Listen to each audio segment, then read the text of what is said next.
Flood preps can be as small as cleaning out your gutters to as big as making sure your property is covered by flood insurance. City officials and insurance analysts are encouraging that big step despite increasing prices, because even in a place dominated by drought, if it can still rain, it can still flood. We've been in a drought for several years, and one of the things that kind of goes to the back of people's minds is, well, if we're in a drought, then maybe flooding isn't going to be as much of a risk. And for some renters and homeowners, that may make flood insurance feel like less of a necessity, especially at a time when it feels like everything is getting more and more expensive. Home insurance went up, flood insurance went up. Inflation is increasing, grocery store prices. QuoteWizard's senior research analyst Nick Vinzant says that within the past year, 300,000 U.S. flood insurance policies were dropped, including 22,000 in California. That's an 11% drop from 2020 numbers.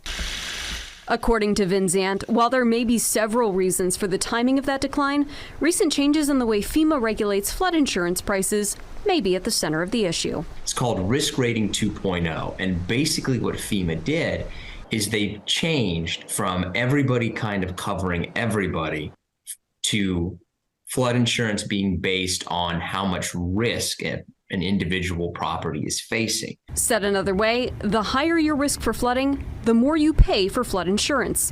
Supporters of the change say it makes the insurance market more equitable. According to the QuoteWizard study, under Risk Rating 2.0, 73% of California flood insurance policyholders saw an increase in price. 4% saw an increase of at least $20 per month, and that can add up. But City of Sacramento utilities managers say even with the added cost, buying into that policy is worth it. Flood insurance is one of the most important things that people can do to protect their belongings, their house, place of business, the actual belongings they're in.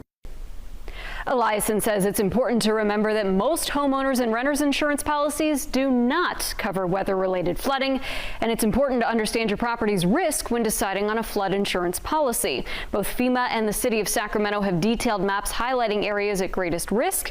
We have a link to both on our website, kcra.com. If you're still unsure of your flood situation in Sacramento, you're encouraged to contact the city. They have a team dedicated to flood risk education. Meteorologist Heather Waldman for KCRA 3 News.